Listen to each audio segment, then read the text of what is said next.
এ তো severe injury, ব্রেনে লেগেছে। ব্রেন তো সাংঘাতিকভাবে ড্যামেজড, ইমিডিয়েটলি ওটি করতে হবে। রুদ্র স্যারকে ফোন করুন, খবর দিন। আমি এক্ষুনি বলবো। স্যার, হ্যাঁ স্যার, একটা মেজর অ্যাক্সিডেন্ট হয়েছে, এমার্জেন্সি। হ্যাঁ হ্যাঁ হ্যাঁ স্যার, ওকে ওকে ঠিক আছে, আমরা এখানে সব রেডি করছি। উনি বললেন যে ওনার যত তাড়াতাড়ি সম্ভব ওটি করতে, তাড়াতাড়ি অ্যারেঞ্জমেন্ট শুরু করতে হবে। চলুন চলুন, এক্ষুনি এক্ষুনি।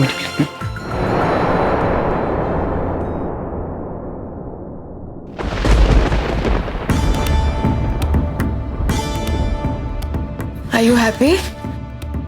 কি রে, উত্তর দিয়ে খুশি খুশি হয়েছিস তো? এটাই তো চেয়েছিলি না তুই?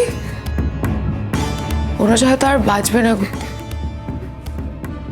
এটাই তো তুই চেয়েছিলি যে তোর স্মৃতিতে সিঁদুর উঠবে আর আমার স্মৃতি সাদা হয়ে যাবে। এটাই তো চেয়েছিলি, এটাই তো চেয়েছিলি, বল এটাই তো চেয়েছিলি।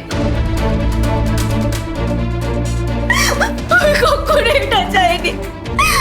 আমি সবসময় চেয়েছি স্যারটি যদি বেঁচে থাকে।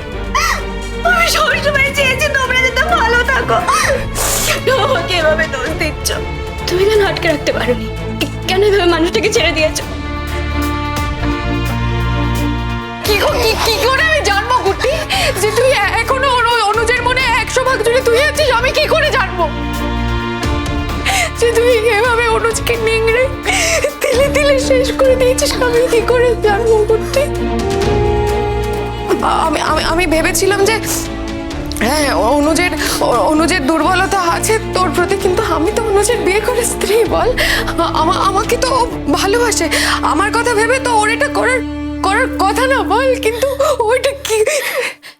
এই যে যুধাজিৎ বাবু, এই যে সেদিনকে তো আমাকে অনেক কথা শুনিয়েছিলেন আপনি, অনেক প্রতিবাদ জানিয়েছিলেন। এখন কথা বলুন, আজকে কি মনে হচ্ছে এই মেয়েটিকে আপনি বিয়ে করবেন? এই মেয়েটাকে আপনি এখনো বিয়ে করবেন? আর আজকে দাঁড়িয়ে কি মনে হচ্ছে আপনার একে নিয়ে? আমার কি মনে হচ্ছে সেই ব্যাখ্যা আপনার কোনো প্রয়োজন নেই। আপনি শান্ত হন, এটা একটা হসপিটাল। অকারণে কাউকে অ্যাকিউজ করবেন না এখানে। এত প্রেম এই মেয়েটার প্রতি আপনার এখন? আপনারা কেউ বুঝতে পারছেন না কেন যে এই মেয়েটার মধ্যে একটা সর্বনাশী বাসা বেঁধেছে? অনুজকে শেষ করে দিয়েছে, ও আপনাকেও শেষ করে দেবে। আমি তো অনুজকে বাঁচাতে পারলাম না। আপনি পালিয়ে যান যুধাজিৎ বাবু, ও আপনাকেও শেষ করে দেবে। কিন্তু তার থেকে বরং আমি শেষ হয়ে যাই। আমি শেষ হয়ে গেলে পৃথিবীতে আর কোনো ঝামেলা ঝঞ্ঝাট কিছু থাকবে না। আমি বিশ্বাস করতে পারি। গুটি, গুটি, কি হচ্ছেটা কি? কি করছেন? কি করছেন? আপনি শান্ত হন। আপনি শান্ত হন। কি করছেন? গুটি, আপনারা এখানে কিন্তু এরকম চিৎকার করতে পারেন না। দেখছেন তো একটা পেশেন্টের ট্রিটমেন্ট হচ্ছে, আপনারা কি করছেন এটা? আপনারা কিন্তু এখানে এরকম করবেন না প্লিজ, এটা একটা হসপিটাল। সব নাটক, কিচ্ছু হবে না। ওইগুলো নাটক করছে। ও নিজে বেঁচে থাকবে আর সবাইকে শেষ করে দেবে। কোথায় পেশেন্ট, কোথায়?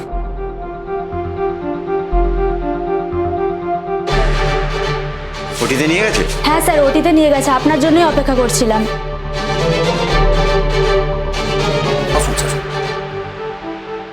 গুড্ডি এরকম করে না, প্লিজ। আমি তো এতদিন নিজেকে আটকে রেখেছিলাম। আমি তো কিছু করিনি মিঠিদি, তাহলে কেন? কেন আজকে আমার সঙ্গে এত বড় দুর্ঘটনা ঘটলো? কেন এই কাজটা করলো? আমাকে কেন সবার সামনে ছোট করে দিল? আমি তো শুধু চেয়েছিলাম ও যেন ভালো থাকে। ও কেন এই কাজটা করলো? ওকে একবার আমার কথা ভাবলো না? ও একবার আমার এই কথাটা শুনলো না? ও একবার আমার কথাটা শুনলো না? কেন এই কাজটা করলো? Guddi, please please please control yourself. It was an accident. অ্যাক্সিডেন্টের উপর কারো হাত থাকে না। না, কোনো অ্যাক্সিডেন্ট তো হয়নি। আগের মুহূর্ত পর্যন্ত আমার সাথে ফোনে কথা বলেছে।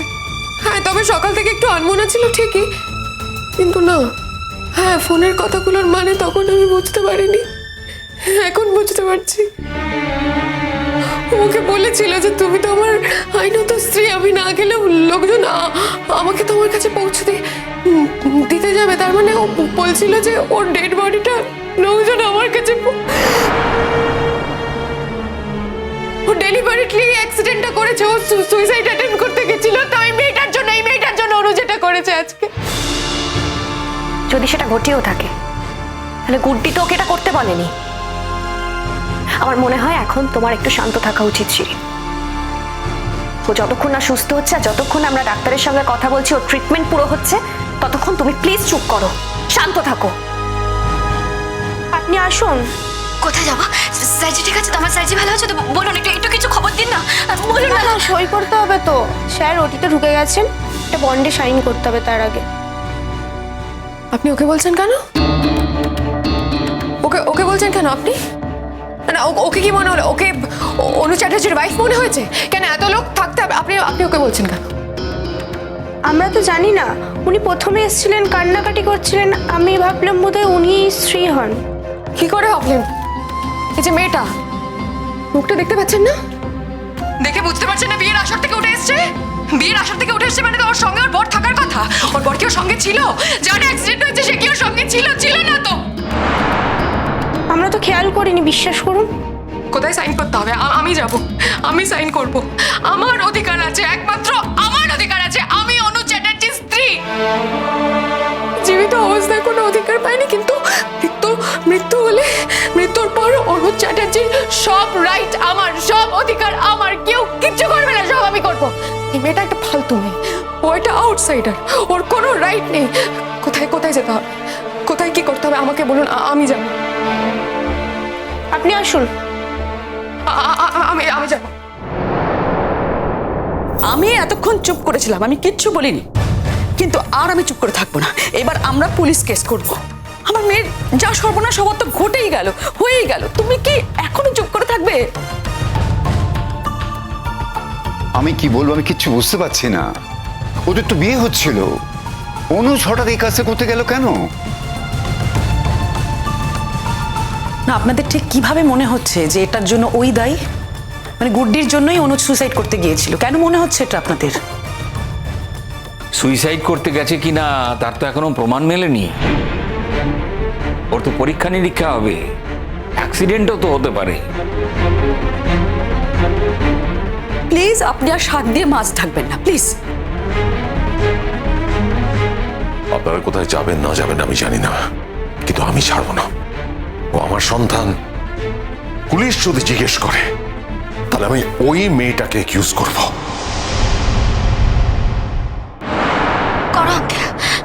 আমাকে শাস্তি দেবে তো? আমাকে শাস্তি দাও। আমাকে কোথায় নিয়ে যাবে বলে? আমি রেডি আছি। তোমাদের যদি সবার মনে হয় যে কোনো কিছুর মূল্যে আমি স্যারজিকে ফিরে পেতে চাই, তোমাদের যদি সবার মনে হয় আমাকে শাস্তি দিলে স্যারজি ফিরে আসবে, স্যারজি একদম সুস্থ হয়ে যাবে, আমি একদম তৈরি আছি। বলো কোন থানায় নিয়ে যাবে? কোথায় আমি রেডি আছি, আমাকে নিয়ে যাও না। গুড্ডি, আমাদের বিয়েটা এখনো হয়নি, কিন্তু মনে রেখো তুমি একা নও।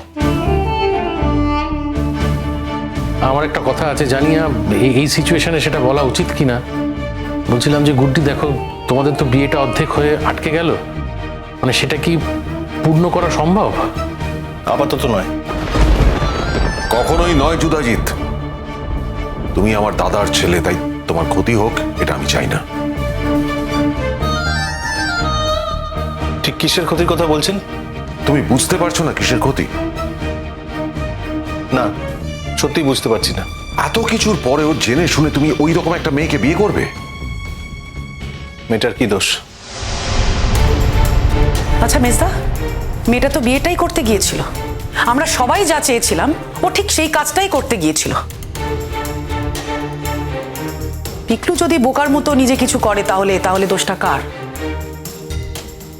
বাহ, এ কেমন বিচার আপনাদের মেজদা? একটা মেয়ে বলে সবসময় ওকে দোষী বানাতে হবে? ও জানতো আমার ছেলের জীবন নিয়ে ছিনিমিনি খেলছে। ও যদি প্রথম থেকে নিজেকে আমার ছেলের জীবন থেকে সরিয়ে নিত, করেনি। সবকিছু জেনে শুনে ও থেকেছে, ও ইন্ধন জুগিয়েছে। আমার ছেলেটা ইমোশনাল, হয়তো ওকে কোনোদিন কোনো একটা দুর্বল মুহূর্তে কথা দিয়েছিল যে ও আর কোনোদিন বিয়ে করবে না। তারপরে বিয়ে করেছে, কমিটমেন্ট ভেঙেছে, সেই জ্বালায় হয়তো। এতেও ওর দোষ। বিয়েটা তো আমরাই দিতে চেয়েছিলাম। আমরা বিয়ে দিয়ে নিশ্চিত হতে চেয়েছিলাম যে এবারে পিকলু তার বউয়ের সঙ্গে সুখে শান্তিতে সংসার করবে। তারপরেও তুই ওকে দোষ দিচ্ছিস কোন হিসেবে? তার কারণও আমার সন্তান। যতই তুমি ওকে ভালোবাসো, আমার সন্তান। হ্যাঁ তো আমার সন্তানের প্রতি আমার একটা কর্তব্য আছে।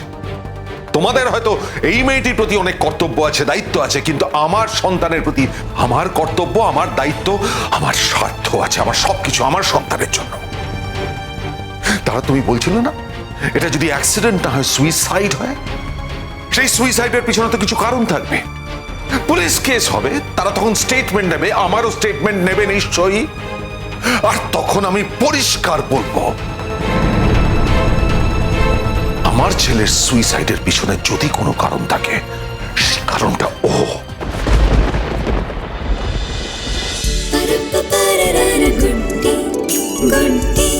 চলো চলো চলো চলো চলো পাল্টাই